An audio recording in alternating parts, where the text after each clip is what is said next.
have no problem with you getting to know all the girls. Remember I said that when you came into the group? Now, having said that, you know that Mia went in on my character. I don't care what Mia says. I care what my friend Stacey does or does not do. Hey guys, welcome back to my channel. It's your girl, the Brooke Ashley, and today we are here to discuss The Real Housewives of Potomac, Season 9, Episode 17, which is also the finale. Now, before we get started, bravo, I want to just whack you because this is the 20th time you have played us by cutting scenes out. All season long, we have seen in the trailer that there was going to be a sit-down conversation between Wendy and Karen, with Wendy addressing Karen on talking about her, how she would never do that to Karen. She's always had Karen's back, and we see her crying. I have always held you down, off and on camera. I would have respected that from you. So how come when this finale episode rolls around, that scene is all of a sudden cut out? I don't know what the issue is, but y'all have to stop doing that. That's unfair to the viewers, and it's false advertisement. But overall, it was a cute season finale. But Miss Stacey, girl, I'm going to need you to never host a charity event again. Because, girl, what happened at the end with those dogs, I said, is giving very much Bronwyn Newport over on SLC. But I will say, though, I was here for you whacking Karen. And Miss Karen, you've been caught. But y'all, without further ado, let's just get right on into it because you guys already know that we don't have a minute to spare. So we open up this finale episode with Karen at home, and she's looking in her closet to figure out what to wear for Stacey's charity event. So we see her call Ray in. She brings up how she plans on adopting 2 dogs as well. She's going to name them Grand and Dom. And I said, now Karen, stop. You know good and well that you are not going to take care of dogs. And even Ray was staring at you like, okay. And you can tell that Ray gets annoyed with Karen.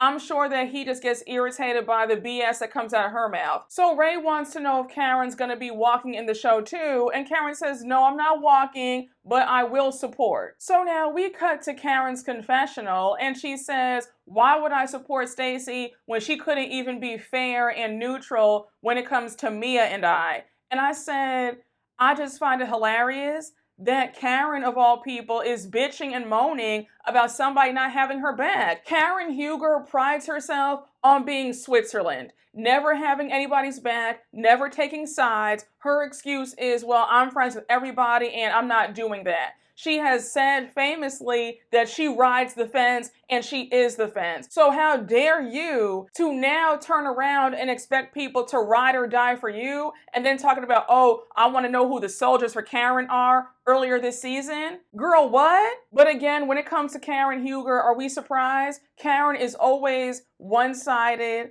It's all about you having her back, being loyal to her, but when it's your turn for her to have your back, she's nowhere to be found. And Miss Karen, please spare all of us the dramatics when you went on to say, oh, with my court case coming up, I'm really stressed out, and I don't need to deal with a friend disrespecting me, and I don't need any more pain. I said, wait, what? Did you not forget how you did your friends Candace and Wendy? When they both got assaulted, you didn't provide any comfort or relief. So now we see Dr. Wendy call Karen, and she's like, hey girl, how are you? I'm calling you because I was invited to film an episode of the Dr. Wendy show at the White House, and I would love for you to come. So Karen is squealing. She's like, oh my gosh, yes. She's clapping. She's screaming. She's like, congratulations. I can't wait. Now, did anybody else roll their eyes when we cut to Karen's confessional and Karen says, me and Wendy have a lot more in common than most people would think? And then she goes on to say how she invited Wendy when she became the ambassador of Surrey County a few years ago. And then she goes on to add that Wendy knows that she gives back to her community,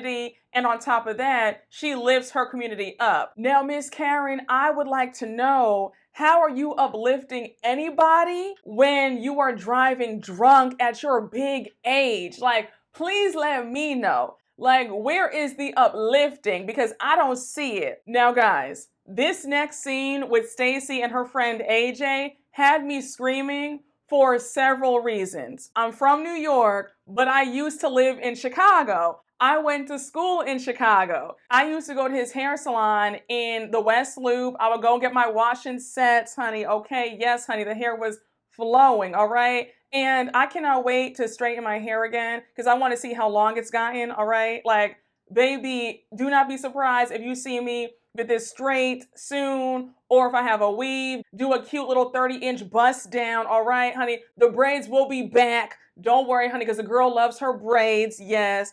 But yeah, shout out to AJ. So when I saw him, I was like, oh my gosh, this is so funny. What a small world. But anyhow, they're talking about how much Stacey's changed. And he's like, yeah, you're so prim and proper now. Do you only hang out with just the ladies? You don't hang out with any other guys? And speaking of other guys, today's recap is sponsored by Manscaped, the brand trusted by over 11 million men worldwide for their face and body trimmers, hygiene essentials, and premium boxers. If so many men swear by them, you can bet your Valentine will too. The countdown to Valentine's Day is ticking down faster than store/prices on chocolate, February 15th. And this time around, we're raising the bar. We've all watched our partners try for that rom-com leading man charm, only to land in scruffy sidekick territory. Not this year. We're treating them to the VIP experience. Meet the Handyman Rocket Man, special edition from Manscaped.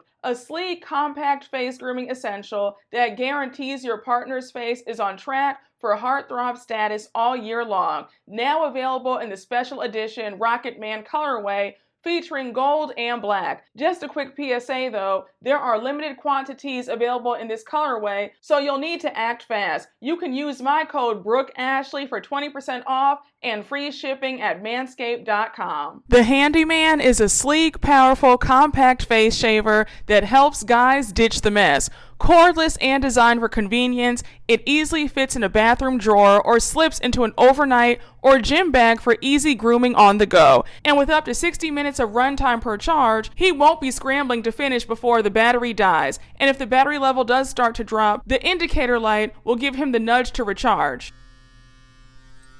The Handyman is also airplane friendly and the ideal travel companion for your adventurous partner. Whether your guy is a grooming newbie or a seasoned pro, the Handyman in the special edition Rocketman colorway is the perfect upgrade to his grooming regimen, and just in time to make this Valentine's Day extra special. Manscaped has a 30-day money-back guarantee, so you can try risk-free. Give him the gift of grooming this Valentine's Day. Get 20% off plus free shipping with the code BrookeAshley at manscaped.com. That's 20% off plus free shipping with the code BrookeAshley at manscaped.com. So Stacey's like, oh, you mean TJ? Yeah, we hang out, and I can't wait for you to meet him. Now, AJ isn't having it. He's like, I mean, I can wait. And AJ is me, because he's like, no, that's not it at all. I want you to be out. You were locked up for a long time. I want you to live. And I agree, because why do you want to jump into a serious relationship right after a divorce? That's so dumb to me. And this whole situation with you and TJ isn't even real. So you have Stacey going on about how they have a great time together and that's her best friend. They're cool. They're easygoing, and how they work out together. They go to church together. I said, okay, Stacey. So again, AJ and I are on the same page, because he's like, well, is he wealthy? And so Stacey's like, no, he's an actor. And I said, baby, let's call it what it is. That man is broke. He's destitute. He's a grifter. He's a user. He's a leech. He's a dusty. He is all of the above. He doesn't have any money. Hence why you guys only went on a real date last week. And that's probably because production paid for it. I just really can't. I'm sorry. And may I just say something? I've noticed this early, but I did not want to say anything. But has anybody else peeped that we haven't gotten any luxury or designer from Stacey either? And it's no shade, because I saw some people say, oh, well, maybe she has simple taste. We don't watch Housewives for simple taste. I know I don't. If you are portraying yourself to be a wealthy woman. She keeps talking about how well her soon-to-be ex-husband did in business. I expect to see you in Chanel, Prada, Hermes, YSL. I want to see that. And I have not seen that with Stacey. We've seen some shiny wigs and we've seen some QVC dresses. Another side note, we've never seen her car. When she had the girls over earlier in the season, she had that small charcuterie tray that only fed maybe one person. She had 3 Ritz crackers, a slice of cheese, and a bottle of champagne. It's just little things that I've noticed. And before anybody wants to get funny in the comments, especially if you're new here, I have a few pieces myself, okay? All right, I grew up with a luxury car in the driveway, all right? So before anybody tries to act like, well, what's your status at the bank? Save yourself the trouble. But I'm just saying, Stacey, I'm just noticing a few things, and I'm suspecting that you needed this job more than you let on. And it's no shade and it's no shame in that, but I don't know if I'm believing all this luxury living. Does that make sense? And that's another reason why I was a bit confused as to why she's waiving child support. Like, okay, I'm very confused about all of this, but all right. So now AJ says, look, I'm sure he's nice, he's decent looking, but you've been with the same man for 16 plus years. Don't you want to see some new stuff and jump on that? So Stacey's like, well, I haven't seen any new stuff. And I'm like, girl, we know. And then Stacey goes on to say, and I haven't jumped on anything because we're not intimate. I don't need sex to be fulfilled. AJ was letting her have it because he's like, okay, girl, you've obviously been brainwashed. It's giving Get Out, Stepford Wives. I don't know what's going on. So mind you, we now see TJ FaceTime Stacey, and I don't know what TJ was saying on the other end of the phone. I was like, he was calling her Tracy or trying to make a joke. I said, are you okay? It was just such a stupid conversation. And now Stacey turns the phone around so that way TJ and AJ can meet each other. And AJ's like, hey, what's up? What's going on? And I think TJ was being weird. He was acting like AJ got his name wrong. And I was like, this entire interaction is strange. So Stacey ends the call and AJ's like, for real? He gives me very much AI. I thought that I was talking to an AI character. And I was like, oh my gosh, that is the perfect description for TJ because something about him gives very robotic. There's something off, like something is missing. I got my entire life when AJ was like, girl, he's a cornball, you need help. And I said, thank God that somebody in Stacey's life is being real with her and not feeding into her delusions. Because on what planet is Stacey thinking that TJ is a viable option as a boyfriend, a lover, a husband? Like, what are we doing here? What is really going on? And Stacey, I just have a bone to pick with you because you are better off giving us your real life versus giving us this fake storyline with this fake romance with a man who can't even act well enough to even give you that boyfriend experience. This is just a complete flop. It's a chop. And please do not bring this again. If you come back for season 10, don't do this. Let TJ be a one and done. Well, it looks like he is because he's out here talking about allegedly that you're a few payments behind on your agreement for him to be your fake boyfriend. We're skipping over this Ashley scene. I don't care. Happy birthday to Aunt Monica. She seems like a sweet woman, but I have no interest in Ashley's family scenes or any Ashley scene, to be honest. So anyhow, we jump on over to Gizelle. She's at home with her girls, and they are planting a Christmas tree in their backyard in honor of her father. Now, again, this was a cute scene, very touching. I don't have anything to say, so we can move right on from this too. So now we jump to Dr. Wendy at the White House, and I love how she brought her whole family. Eddie's there, their 3 children are there, and their kids are the cutest, especially her daughter Cam. Just adorable. So they're all super excited. We see press secretary, or should I say former press secretary now because of the new administration. Lord, please help us for these next 4 years. hope that we even see 2026, but I'm gonna just leave that there. But anyhow, former White House Press Secretary Karine Jean-Pierre is giving Dr. Wendy and her family a tour of the White House. And it was so cute because when Karen showed up, her and Karine shared a big hug. Karine was like, oh my gosh, it's the Grande Dame. So nice to meet you. And I said one thing about it. Karen is one of the few housewives who's been able to turn a shady nickname into a whole brand, because everybody in the Bravo fan base refers to her as the Grande Dame.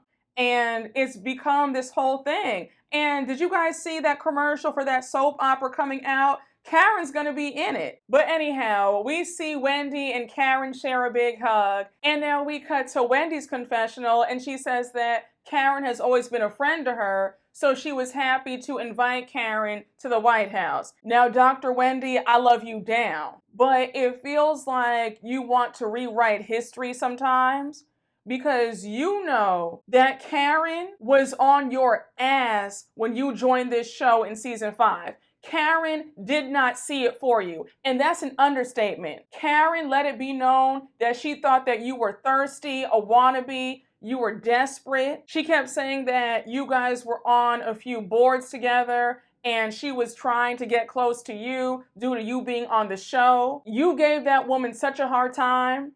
Then it all came out that you were saying that Wendy does not fit the look of Potomac. Now, what does that mean? The way Karen did you in your first season, you will not sit up here and tell that lie to us about Karen has always been a friend to you. That's not true. But Wendy's interview goes really well, and again, I'm happy for her. I thought that that was a huge deal to see her at the White House, and keep it up. So now it's the day of Stacey's charity event. She's at the venue. We see her friend AJ there as well. She's talking to her party planner about how the night's going to go down.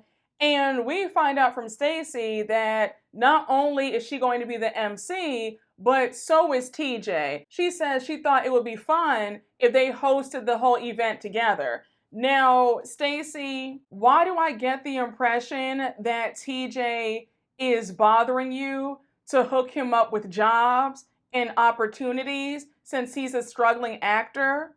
I feel like TJ is a grifter, he's a user, and he is dying to get as much camera time as he possibly can. If you think about it, TJ has gotten more camera time than quite a few of the main cast members. We've seen TJ more than we've seen Kiarna, but I think that it's really shameful and embarrassing that TJ, a grown-ass man, is riding off of your coattails trying to make it off of your back. And I just feel like, why does TJ need to horn in on what Stacey has going on? She could have hosted the event herself. She did not need TJ. And then for Stacey to add that she wants to introduce TJ to all of her colleagues and her friends. And I'm thinking, why? If I were you, I'd be too embarrassed to introduce TJ to anybody that I knew. I'm so sorry. The way I would be pulling a Kiki Palmer when she said sorry to this man, that's exactly what I would be saying if I was linked to TJ in any sort of way. Absolutely not. I don't know this man. Never seen him, never heard of him. Who is he? Now, if this event is for dogs trying to find their forever homes, why are the waiters shirtless? Like, I don't know. I thought that, what was the theme? Like, what were we going for here? Now, we see guests start to arrive. We see Vivian there. And I'm not going to hold you, but every time Vivian is on the screen, you can just feel the thirst jumping out. She wants to be on the show so bad. So now we see TJ arrive. And you know it's bad when even TJ is not feeling your outfit or hair. Stacey has on this bob, and it's no shade, but the bob was not bobbing. So she's like, oh, do you like it? And he's like, well, if you love it, then I like it. And she's like, oh, really? And he's like, well, you know, it's different. And I said, you know how bad your wig has to look for a TJ of all people to tell you that it's bad? But Stacey, girl, I need you to get these wigs together. because that wig, I don't know what that was. It gave very much Party City. Now, when Stacy introduced TJ and AJ to each other, it was so awkward. I don't know what TJ was trying to do. I don't know who he thought he was intimidating, but I said, sir, stop. Because him telling AJ, look, man, we need to both be on the same page because anybody who's not for Stacy is against us. I was just like, who are you? Like, stop. You're not this tough guy, so stop all this tough talk. And also, TJ, I find it funny that you chose to have this energy with AJ and not the other men. So now, Stacy and TJ go off to the side, and Stacy's like, how are you feeling? So TJ says, I'm just trying to get caught up all at once. It's a lot to take in. And I said, nothing happened. So now TJ goes on to say that he wants to catch up with his co-host and how he's so proud of all that she's accomplished. And he says, I think that tonight is going to be fantastic, not just for you, but for the both of us. So I said, come again? TJ can't even hide the fact that he's an opportunist who is here to leech off of Stacy and her notoriety from this show. Stacy, you are better off pleading with your ex-husband to come on the show and let us see your situation with that versus this fake romance with a grifter, in my humble opinion. Now, like I mentioned a few minutes ago, Vivian is so thirsty for some camera time because we see her and Stacy talking and Vivian brings up Karen. She's like, oh, is she here yet? And I said, no, Vivian, all you have to do is just look around the room and see that Karen's not there yet. And isn't Karen your good friend? So why don't you just call her up and say, hey girl, are you here? Like, are you close by? Let me know something. Why are you asking Stacy anything? You just want to be nosy and messy and you just want to be on this show. But again, I digress. So now she goes on to ask if Karen and Stacy are beefing. And Stacy's like, honestly, I was not aware of any beef between me and Karen. And now AJ jumps in and says, well, obviously she can't be that mad at you because she's coming out to support you tonight. So now you have Vivian interject and she says, well, she's not coming to support you. She's coming to support the cause. So more of the ladies arrive. We have Jazzy and her man Darius. Now, Jazzy, even though we forgot about you, you look good. I was happy to see you back on the camera. This dress, I was here for it. The hair, you looked amazing. We also see Kiarna pull up. She's solo. I said, thank God, because I was not trying to see Greg and those ashy feet on our screens. When I tell y'all, I'm so mad at myself because I forgot to mention that in my last recap when they went out to dinner and production was so shady when they zoomed into Greg in those thong sandals and you see those big ashy feet. I said,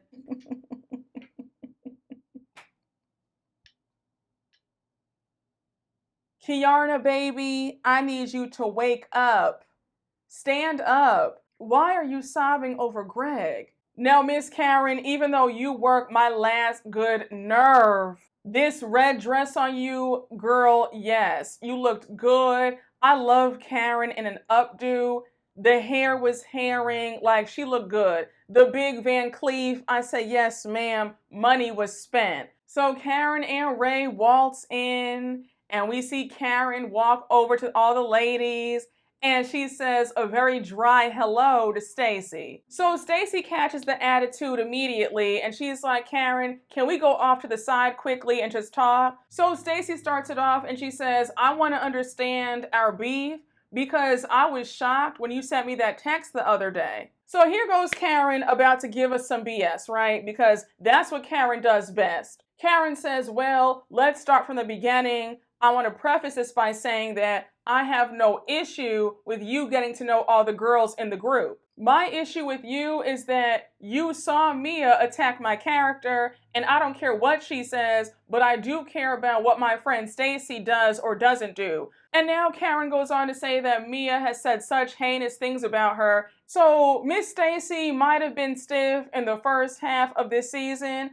but Miss Mamas was activated because she cuts Karen off and she says, now Karen, hold on. because Mia called you a drunk and a cheater, and I stood up for you at Lake Norman. And Karen sounded so dumb when she said, oh, well, I didn't see that with my own 2 eyes. And I said, Karen, let me just get you together quickly. Because again, the point still remains. You want everybody to be loyal to you and defend you when you have gone on record and you have said that you will never pick sides, you will always stay neutral. So how dare you be angry at Stacey for something that you don't do yourself? And you can't demand something that you won't give in return. If the shoe were on the other foot and Mia was calling Stacey everything but a child of God, would you have her back? No, you wouldn't. So please miss all of us with this, oh, well, you didn't have my back and I want my friends to have my back and be my soldier and be my ride or die. Shut up. And not to get off topic, but I've noticed that with a lot of people who are so neutral, when you're going through something, they always want to ride the fence, but let them get in some drama. They want you to have their back. And no, ma'am. And I've told you guys, I'm very much, I will pick a side. If you are my friend, I got you. I'm not going to sit up there and befriend your op. If that person does not like you, I don't like them either. And people have more respect for you when you do that versus you trying to play both sides. Because even the enemy side will be like, you know what? I have to respect that. Like, that's real. But Karen, you have no right to demand all this loyalty when you refuse to give that to other people. So Stacey's really pissed and she tries to interrupt Karen. So Karen says, I'll let you talk. It's my turn to talk. Etiquette 201, zip it. Never seen it with my own eyes. I would like to see it. No, excuse me. I'll let you talk. May I talk, please? Etiquette 201, zip it. And I said, Miss Karen, don't do that. Because getting behind your wheel, drunk, crashing it into a tree and then lying and saying that somebody ran you off the road or a deer ran you off the road, just straight up lying. I don't want to hear anything about etiquette. And Karen was being extra nasty because she's like, I see that your backstabbing tendencies are your personality. I said, girl, what? Now she's a backstabber? All because she's standing up for herself against your nonsense? Now she's a backstabber. Got it. So what were you when you went to HR on Candace in season 5? You tried to get Candace fired off of the show when she got assaulted. Is that not backstabber energy? Because from where I'm sitting, that's not what a friend does. Karen, you make for good TV at times. You can be very funny and charming at times. But girl, one thing remains, you have always been very delusional. You're not a great friend, Karen, so I don't know why we're doing all of this. And then when you brought out that scarecrow / witch in your confessional and you were like, this is Stacey. And then when you pushed it out the way and you were like, I brought you into this group and I'll kick your ass out. Girl, who the F are you? And that's what I mean about this show gets to a lot of y'all's heads because y'all really think that you are the show.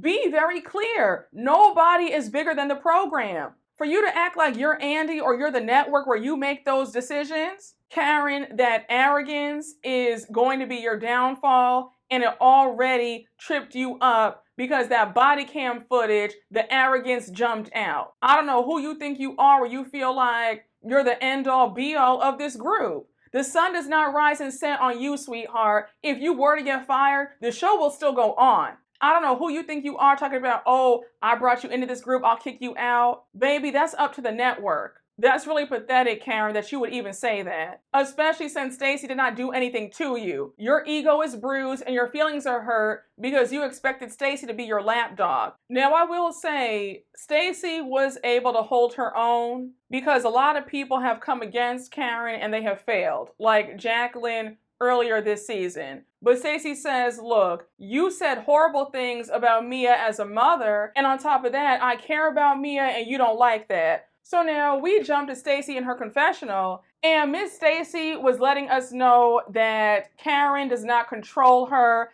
and that she's her own woman, and I'm here for it. So we jump to Stacey's confessional, and Miss Stacey let us know that she's not the one or the two. She said Karen is angry because she thought that I would just fall in line, and I'm not doing that. Then she says, I don't owe Karen Huger my allegiance. I said, ooh, I said, come through, Stacey. But then Stacey adds that Karen went from being her fairy godmother to the Wicked Witch in record time. And that's usually how it happens. Generally speaking, anytime somebody brings a newbie on the show, that friend and the person who brought them on always seem to fall out. So this argument between Stacey and Karen went on for quite some time, because we have Karen saying, and to think that I was encouraging your raggedy ass. So she was pointing when she said it. So Stacey says, can you not point your finger in my face? And Karen's like, no, I wasn't doing that. I was just doing that. So now Stacey says, and raggedy, this face? I don't think so. So Karen says, no, girl, not your face. It's the way you dress. That's raggedy. I said, ooh. You know what? This is too much. And I said, now, Stacey, girl, you and those QVC dresses, we need to work on that. So Stacey's like, well, this is one of Vivian's dresses, so are you saying that her designs are raggedy? And Karen says, no, girl, what I am saying is that how you dress most of the time is horrible. And I said, I can't argue with that because Stacey, girl. But Karen, girl, you ate that one little thing, though, because Stacey was gagged. But I fully expect for Stacey to come back season 10 with her Housewives makeover, with some designer, better wigs, because Miss Karen, let's not act like you came on the show giving us looks. It took you a while too, girl. You came on the scene seasons 1 and 2 and some of 3 with those wigs pushed all the way back. The forehead was sticking out. The fashions were dated. We weren't really seeing any designer. If it was designer, it was questionable on the authenticity. You didn't really give us your best until about seasons 4 and then season 5. That's when you really started eating. But I said, Karen, don't act like you came on with everything correct.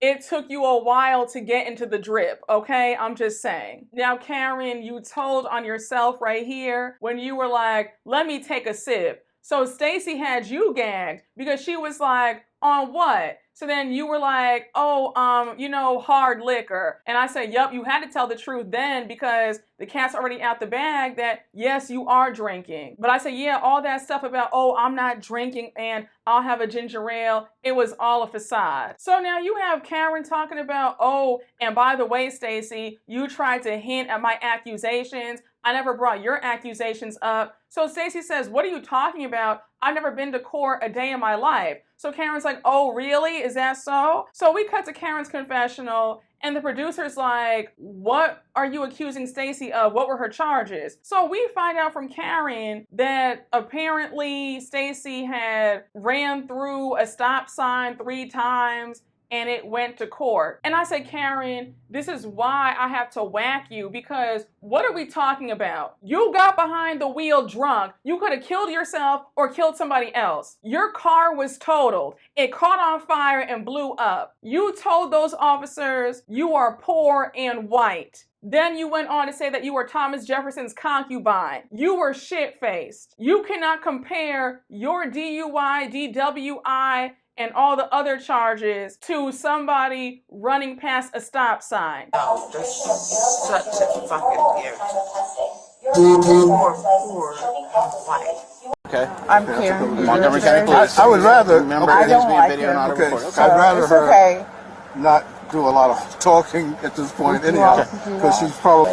What? Do you know who I am? I don't. You've told me your name is Karen. No. Let me help you out. No, I did not.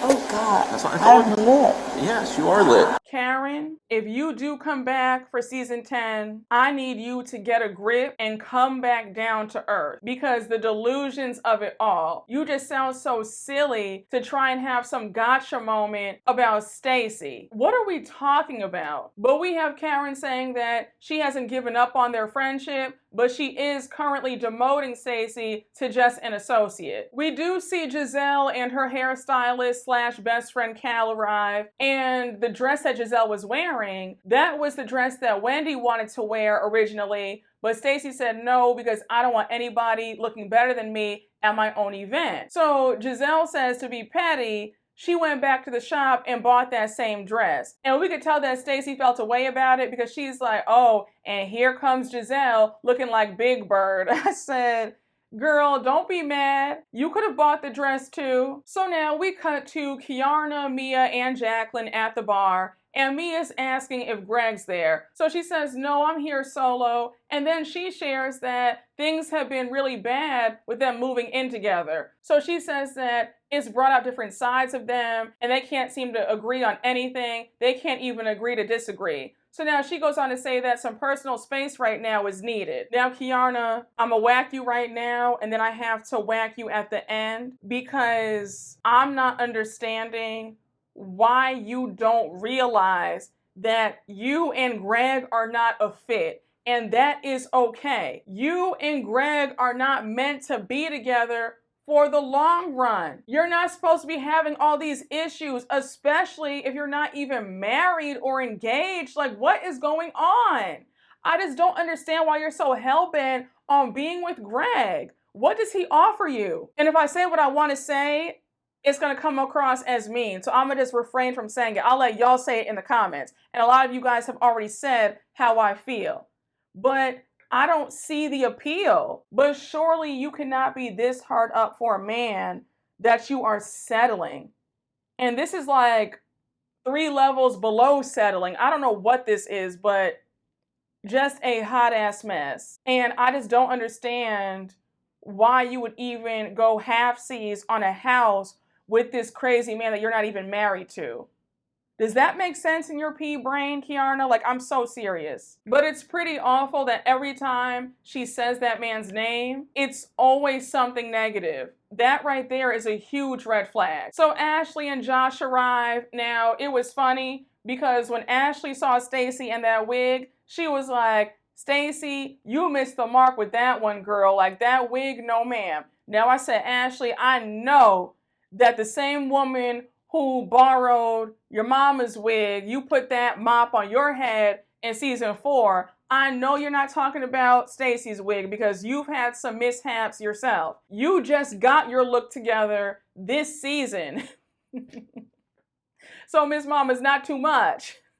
And then we have Mia talking about Stacey is giving Whitney Houston with that wig.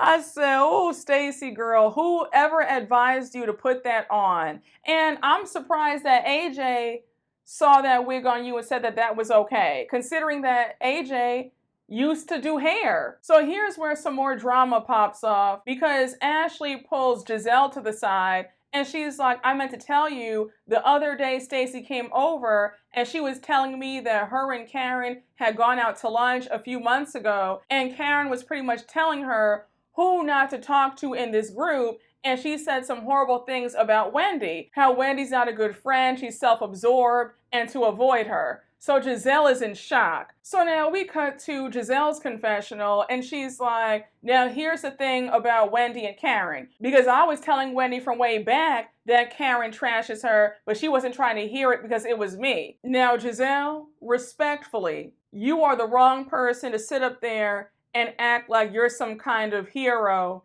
when it comes to this whole Karen and Wendy situation. Wendy has been getting it from all sides in this group. Everybody at one point has hated her, has tried to bring her down. It's always been 5 against 1, 6 against 1, 3 against 1. She has not had an easy time. And you've been one of the biggest ringleaders in her having a hard time on this show.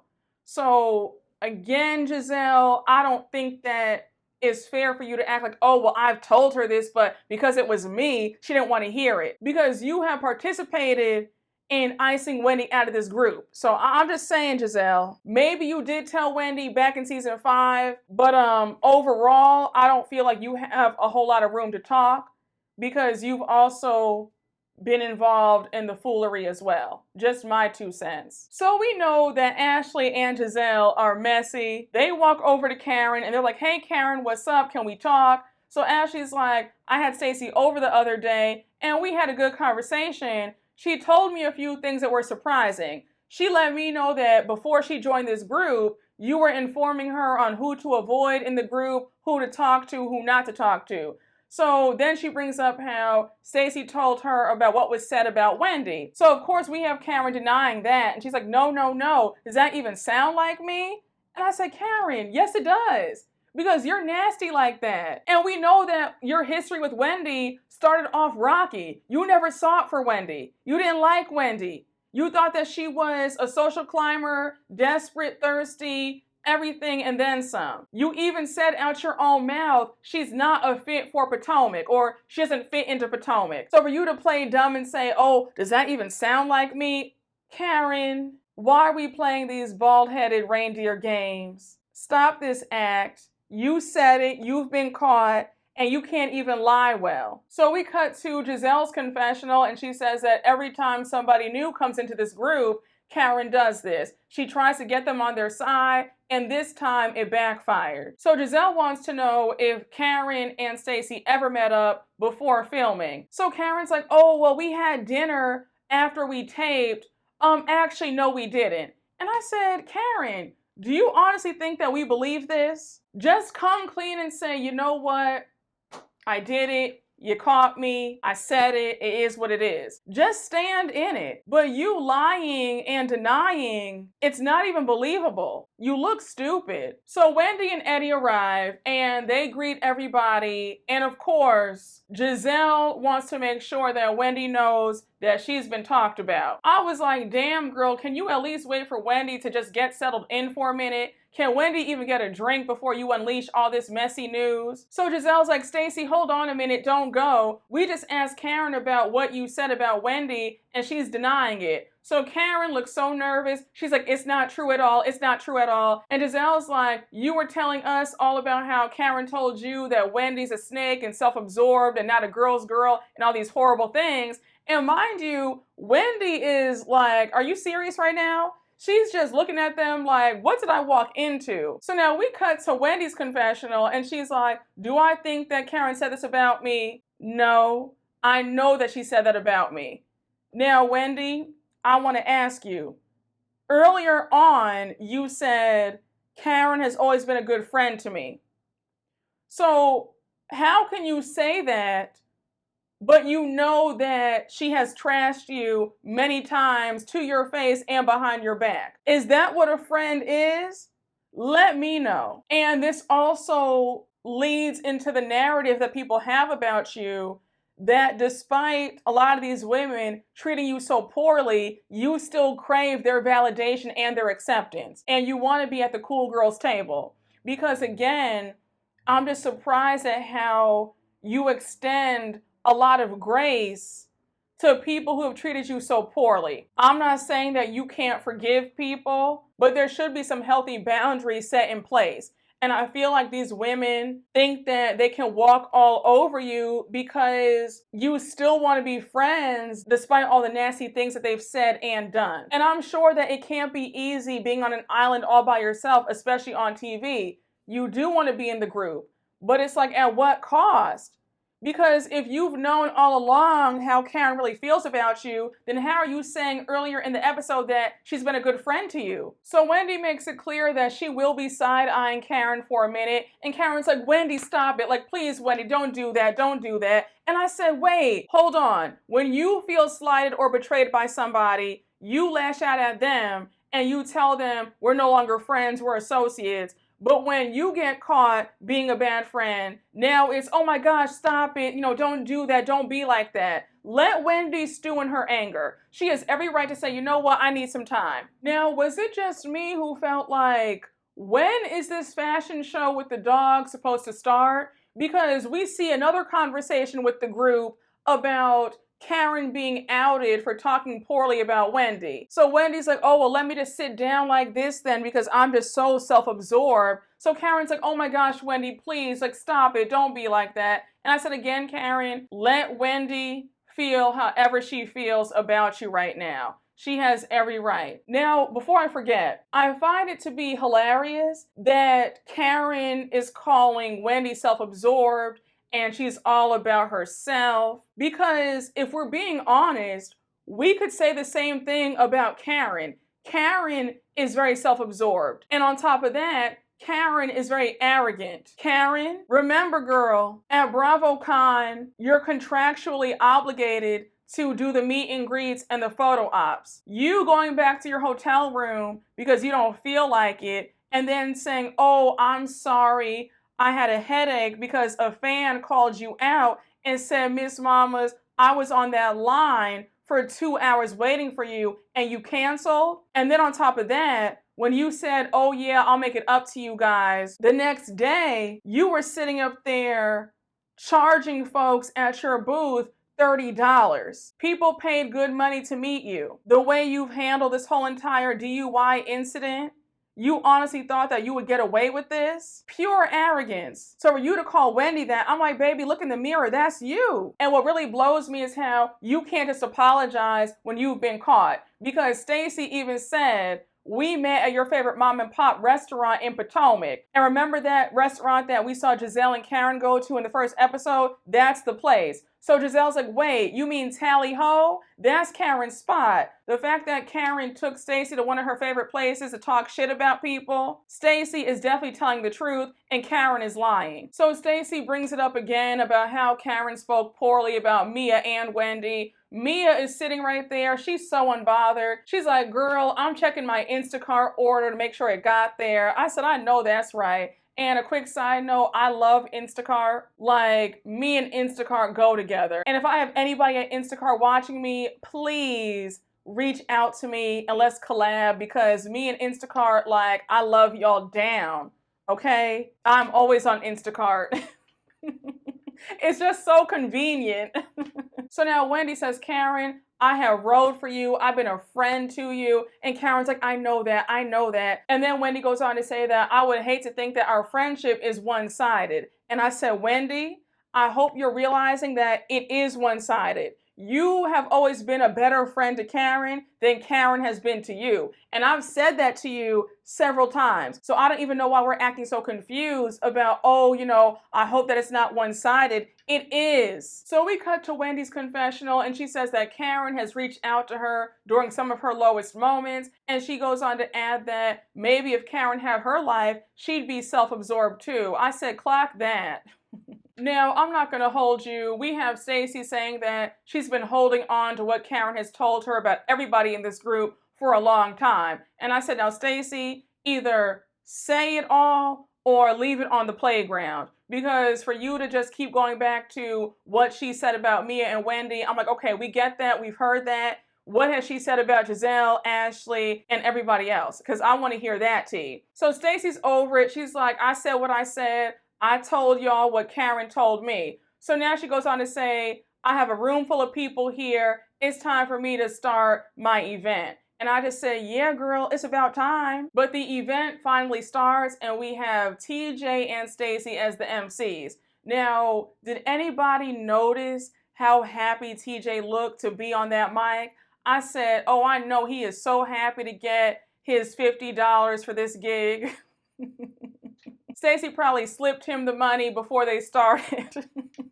But everybody's walking out on the runway with their dogs. And when we get to Dr. Wendy, we find out that Dr. Wendy has already adopted her dog. Now, Eddie was so surprised. He was like, wait, what? He was like, I was not involved in this decision. We already have one dog. And Wendy doesn't even take care of our dog that we have now. So to add another one in the mix, I said, now, Wendy, girl, I'd be annoyed if I were Eddie because we should have talked about this beforehand. I just said, girl. But as the show is coming to a close, all of a sudden the fog machine starts going off and there's like smoke, and the sound must have shocked the dogs because a few of the dogs start doing their business all over the runway. When I tell you I was so grossed out, Kiarna's screaming, Ashley's screaming, everybody is just going nuts. Karen runs to the back because she is vomiting in a trash can. And honestly, Karen, I get it because I probably would have had that same reaction too. And I'm so sorry, Stacey, but this event was a flop. So we cut to Gizelle's confessional, and I have to say, I could not stop laughing because she said, I blame TJ for all this. He served no purpose. He served no penis. He didn't even serve any cunnilingus. He served nothing. So now you have Jacqueline talking about, oh, maybe Karen's behind this whole thing because she wanted to sabotage Stacey. I said, girl, Stacey sabotaged herself with this whack-ass event. So now we cut to everybody's closing montages and we see Kiarna and we find out that Kiarna and Greg did move into their brand new house, but Kiarna moved out shortly because them living together is still a mess. But she still wants to get engaged early this year.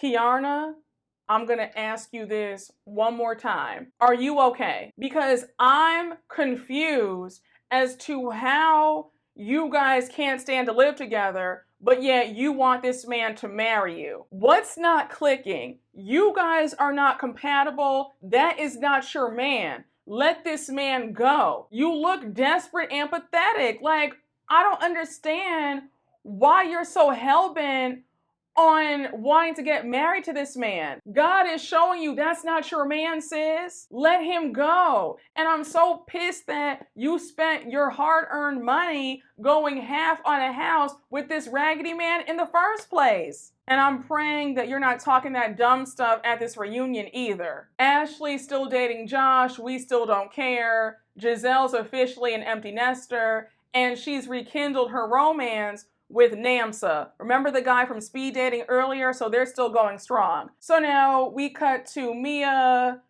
Her and Ink broke up. Again, we don't care. We see that Wendy is now a professor at Wesleyan University. She's teaching a class on reality TV. So congrats to Wendy. And now we end the finale with Karen. We cut to 5 months later. It's the day of Karen's trial. We see Karen and Ray saying a prayer before they go to court. And now we cut to 12 hours later. The jury found Karen guilty. So now we cut to the news of December 19th, where the body cam footage was revealed to the whole world. And now we find out that her sentencing is this month, and she faces up to 2 years in prison. And that's where we end things. Now we do see the reunion trailer. I'm not gonna hold you guys. I am seated for all 3 parts. It actually looks amazing. I can't wait for the big reveal from Eddie about what TJ said to him. If you look close, Mia isn't there when Eddie comes out. And when you go and look at the description for the last part, it says an unexpected departure shocks the ladies. So I'm willing to bet that Mia leaves the reunion early because she can't handle being questioned for her lies. And Mia, since it's looking like you left early, I'm willing to bet that you will not be back for season 10. Because the fact that you can't stick it out for all 3 parts, you have to leave early. I'm like, okay, girl. It looks like we're about to get a little homemade video of Karen crying. I said, child, I can't wait to hear what the Grande Dame has to say for herself and her behavior. Again, y'all, I'm actually excited for this 3-part reunion. I will be there with my snacks and a glass of champagne, okay? Because it looks good. But y'all, that was my recap. Thank you all so much for watching. As you guys can see, I had a lot to say, all right? Because a lot happened. But again, thank you all for watching. You already know what to do. Please make sure to like, comment, and subscribe, and I will see you all later. Bye.